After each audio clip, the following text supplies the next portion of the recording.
नमस्कार दोस्तों, ASB news India के डिजिटल पैनल आपके अपने Facebook page, YouTube channel Amrish Baliyan पर आप सबका हार्दिक स्वागत है, अभिनंदन है।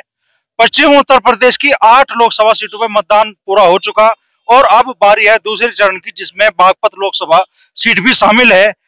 भारतीय जनता पार्टी और राष्ट्रीय लोकदल के गठबंधन में यह सीट आई है आरएलडी के खाते में और राष्ट्रीय लोकदल के चाहे विधायक हो, मंत्री हो, सभी ने इस सीट पे अपनी पूरी ताकत झोंक दी है। इस वक्त हमें बावली में और आज प्रदेश सरकार में नए नए कैबिनेट मंत्री बने अनिल कुमार जी और अभी हाल ही में एमएलसी बने योगेश नोवार जी बावली गांव में चुनाव प्रचार के लिए आए हैं। तो जिला पंचायत अध्यक्ष जय किशोर जी भी हमारे साथ में हैं। इनका जब चुनाव हुआ तो पूरे प्रदेश में चर्चा का विषय बना था जय किशोर जी का। तो मंत्री जी, किस तरह का माहौल बागपत लोकसभा क्षेत्र में देखने के लिए मिल रहा है आपको? माहौल बहुत अच्छा है। सभी समाज के लोग एकजुट हैं और सभी समाज के लोग अपना योगदान कर रहे हैं, बड़ी बात है। विपक्ष कहीं है नहीं बिल्कुल भी। और बागपत तो एक ऐतिहासिक धरती है चौधरी चरण सिंह जी की। ये तो निश्चित रूप से हम बहुत बड़ी जीत हमारी यहाँ होगी, क्योंकि मैं भी कई दिन से यहाँ हूँ।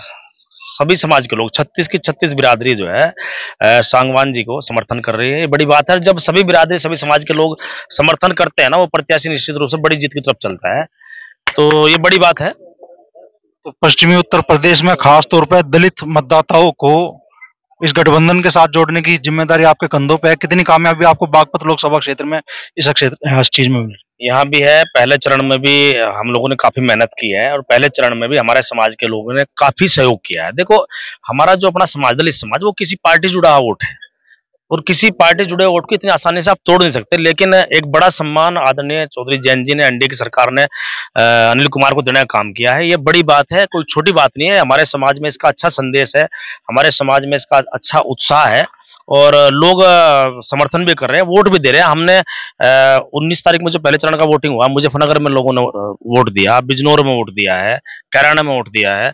जहां जहां भी हम लोग गए, जहां भी हमारी पहुंच होगी लोगों के बीच में और हम अपनी बात उनको समझाने में कामयाब हुए, तो उन्होंने हमारी बात समझी और उन्होंने वोट दी है। अब बागपत में है हम लोग, यहाँ बावली गांव में है। यहाँ हमारे समाज के बहुत जिम्मेदार लोग थे, बहुत अच्छा स्वागत इन लोगों ने किया है, पगड़ी पहनाने का काम किया है, पैसों रुपयों की भी माला डालने का। मतलब इनकी भावना देखो आप कि एक बुजुर्ग आदमी मुझे आगे कहने लगे कि भाई हमें वो दे दिया जो आज तक नहीं मिला। तो ये उनकी भावना है, बुजुर्गों की, बड़ी बात है। तो ऐसा नहीं मान लो जो आदमी दिल से सम्मान कर रहा है, दिल से भावना कर रहा है, तो वोट भी देगा, उस पर कोई शक या शंका नहीं खड़ी कर सकते हम लोग। पहले चरण में मुजफ्फरनगर, बिजनौर, कैराना का जिक्र आपने किया और आपने चुनाव से पहले जब आपके इंटरव्यू हुए तो जीत हार का अंतर बताया था लाखों का। उसी दावे पे कायम है अभी? तो अभी कौन सा कुछ 4 जून आ गई? 4 जून तो भी दूर है। आप यूं क्यों मानने हजारों में होगी? आप पर कौन पे मानना है? इनकी विपक्ष वालों की बात ना मानो।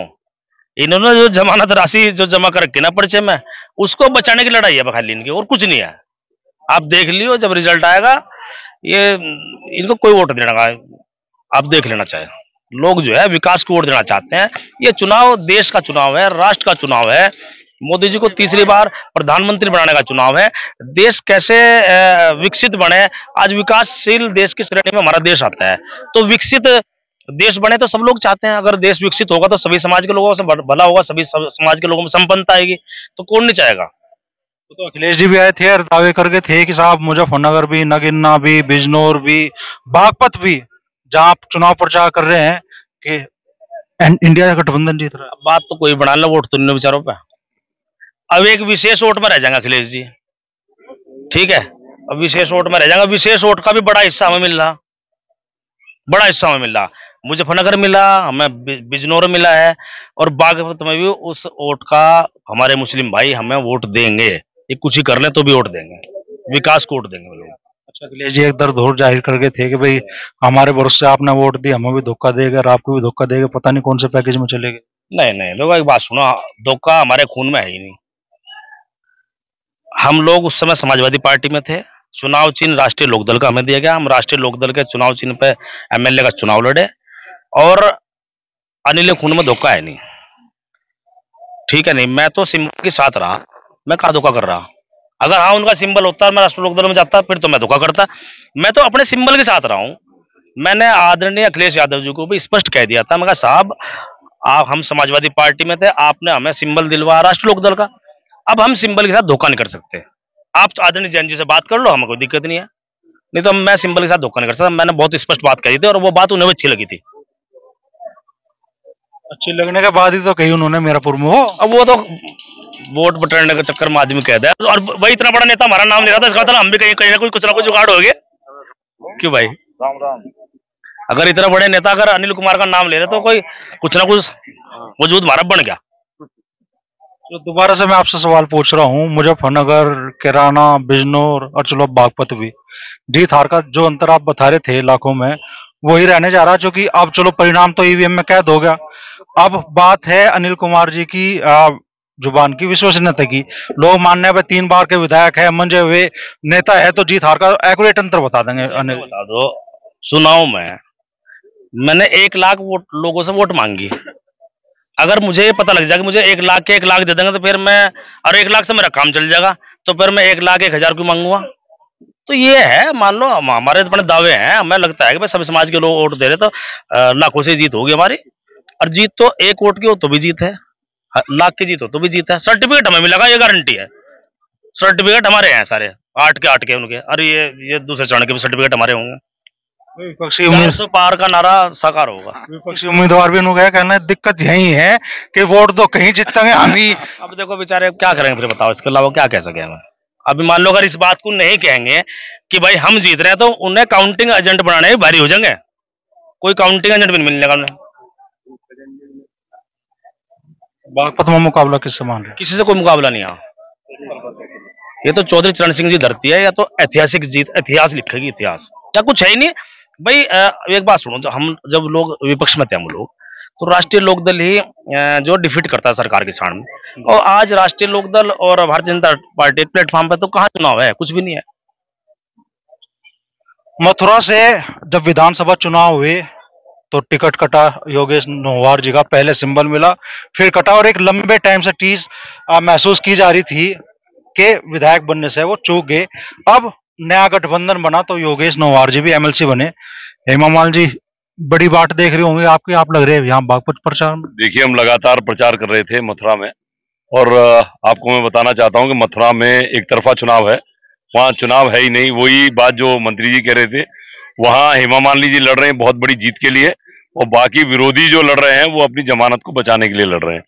वहां पर कांग्रेसियों ने कहीं से बहला फुसला करके वो विजेंद्र सिंह बॉक्सर को लाने का काम किया, वो उनको नॉकआउट कर गया और उसने बीजेपी ज्वाइन कर ली।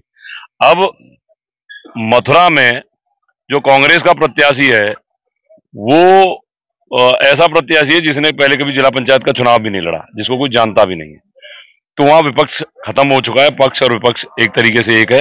और पश्चिमी उत्तर प्रदेश में जब से गठबंधन हुआ है, मेरा मानना यह है कि पक्ष और विपक्ष पूरे पश्चिमी उत्तर प्रदेश में एक हो गया है। कहीं पर भी ऐसा लड़ाई जैसी टक्कर ऐसा नहीं दिख रहा है कि कोई भी विरोधी दल जीतने की स्थिति में है। तो बागपत कैसा रहेगा फिर, जो आप दूर करने आए? बागपत में देखिए, बागपत में प्रत्याशी इतना जोरदार प्रत्याशी चॉइस साहब ने दिया है कि एक कार्यकर्ता को टिकट दी है, जिसका संदेश पूरे हिंदुस्तान में गया है कि हमारी पार्टी में एक गरीब से गरीब कार्यकर्ता का, पुराने कार्यकर्ता का बहुत बड़ा सम्मान है, और उनकी नेगेटिविटी कहीं पर भी आपको देखने को नहीं मिलेगी। उनकी बड़ाई करने वाले आपको 100 मिल जाएंगे, उनकी बुराई करने वाला कोई व्यक्ति नहीं मिलेगा। और जैसा मैं घूम रहा हूं, मुझे राजकुमार सांगवान जी को मैं धन्यवाद भी देने आया हूं यहाँ, क्योंकि वो हर बार मैं जब चुनाव लड़ा हूं, 2012 में लड़ा, 17 में लड़ा, वो मेरे प्रचार में आए, तो मेरी दायित्व भी बनता है, मेरी ड्यूटी भी बनती है कि उनके लिए वोट मांगू और उनकी जीत को एक बड़ी संख्या की तरफ ले जाने का काम करूं। ये मेरी नैतिक जिम्मेदारी बनती है। हम दोनों की टिकट 2022 में एक साथ कटी थी और दोनों को इनाम एक साथ मिला है, और मैं राजकुमार सांगवान जी के लिए यहाँ रह करके मेहनत करूंगा और उनकी जीत को बढ़ाने का काम करूंगा। आप एमएलसी बन गए, अभी सांगवान जी का तो सफर बाकी है। सांगवान जी का सफर देखो, संघर्ष बाकी है। ये मान लीजिए कि जीत सुनिश्चित है। यहाँ पर कोई भी पार्टी का प्रत्याशी आपको ऐसी स्थिति में नहीं है कि वो राजकुमार सांगवान जी की टक्कर में हो, या हमें कहीं अफसोस हो रहा हो कि ज्यादा मेहनत की जरूरत है। बड़े शांति से सब लोग कार्यकर्ता मेहनत कर रहे हैं, और बड़े दावे के साथ मैं कहना चाहता हूं कि राजकुमार सांगवान की एक ऐतिहासिक जीत होगी और बहुत बड़ी जीत होगी। चलिए, बागपत की धरती पर आप खड़े हैं तो यहाँ के लोग भी जानने के इच्छुक होंगे कि भाई मथुरा में जीत हार का अंतर क्या होने वाला है। हेमा मालिनी जी कितने अंतर से जीत रही है, हार रही है? देखिए, हेमा मालिनी जी की जीत कम से कम 5 लाख वोटों से होगी वहां, और मैं समझता हूं कि अगर 50% वोट भी वहां अगर पड़ा तो 9 से 10 लाख वोट पड़ेंगे। लाख या 2 लाख वोट से ज्यादा कोई भी प्रत्याशी ले नहीं पाएगा, और हेमा मालिनी जी को 7 और 8 लाख वोट मिलने हैं, तो 5 लाख से मिनिमम उनकी जीत होगी। और अगर जनता में जोश बढ़ा, परसेंटेज बढ़ा, तो वो ज्यादा भी हो सकती है। जिला पंचायत अध्यक्ष भी हमारे साथ में है, तो भाई जी क्या कहना चाहोगे आज के राजनीतिक माहौल पे, और खास तौर पे क्योंकि आप भी हैं, अनिल जी भी खड़े हैं, तो दलित व समाज के वोटरों का कितना बड़ा हिस्सा बीजेपी आरएलडी गठबंधन को मिलने जा रहा है? देखो, सबसे पहले मैं तो धन्यवाद देता हूं अपने राष्ट्रीय अध्यक्ष को कि उन्होंने, हमारे बड़े भाई अभी दलित समाज से हैं, हमारे 9 विधायक हैं राष्ट्रीय लोकदल में, और सबको छोड़ते हुए एक दलित समाज के कैबिनेट में मंत्री बनाया। तो ये हमारे पूरे दलित समाज को गर्व की बात है। और 2 साल पहले आपने हमारा चुनाव भी देखा होगा, तो जो सबसे बड़ी कुर्सी जिला पंचायत की वो 2 साल पहले दलित को दी, और आज प्रदेश में कैबिनेट मंत्री बनाया। तो धन्यवाद करता हूं आदरणीय जयंत चौधरी जी का। यही एक मैसेज पूरे प्रदेश में गया। देखो, राज्य मंत्री बनाना बात अलग है, लेकिन कैबिनेट मंत्री बनाना तो पूरे प्रदेश में एक मैसेज हमारे समाज में तो गया है, दलित समाज में, अदर समाज में भी ये गया कि चौधरी जयंत जी, जो चौधरी चरण सिंह फैसले लेते थे, वही फैसले आज सर्व समाज को साथ लेकर, सर्व जाति को साथ लेकर के चौधरी साहब चल रहे हैं। उसका परिणाम हम दोनों भाई यहाँ हैं। तो जिला पंचायत अध्यक्ष के चुनाव में यहाँ जो कुछ हुआ था पूरे प्रदेश ने देखा था, वो सारी चीज भुला दी क्या आप लोगों ने? अब ऐसा देखो, समय का वो है, जैसे जैसे समय परिस्थिति होती है उसी के अनुसार चलते हैं। पहले हम विपक्ष में थे, विपक्ष की बात कर रहे थे, आज हम सत्ता के साथ हैं। तो समय जैसा होगा, और जो समय के साथ नहीं चलता वो पछड़ जाता है। आज समय के साथ हम चल रहे हैं, तो देखो आज हम कहा विपक्ष को मैं आपको बता देना चाहता हूँ कि हमारे जितने भी यहाँ हुए राष्ट्रीय लोकदल का जो भी प्रत्याशी, 2 हमें सीट मिली, बहुत मार्जिन से हम जीत रहे हैं। और देखो, प्रत्याशी जो सामने वाले विपक्ष वाले हैं वो तो कई बार बदले गए, कई बार उनको ये ठीक नहीं, ये ठीक नहीं, वो ठीक नहीं, आपने देखा होगा चल रहा था को, ये तो जमानत भी नहीं बचा पा रहे। वोट की तो बहुत दूर की बात है। और वो कह रहे हैं ना, जो बात कह रहे थे कि कई बात उन्होंने कही है, हम इस बात को कहते नहीं है, हम करके दिखाते हैं। और ये राष्ट्रीय लोकदल और भारतीय जनता पार्टी का गठबंधन है, और जिस दिन वोट का खुलेंगे ना, आप देख लेना कितना मार्जिन होगा, उनकी बोलती अपना आप बंद हो जाएगी। तो बड़ा दावा आज बावली में पहुंचे तीनों बड़े नेता कर रहे हैं, कह रहे हैं कि राष्ट्रीय लोकदल की बागपत में जीत सुनिश्चित है।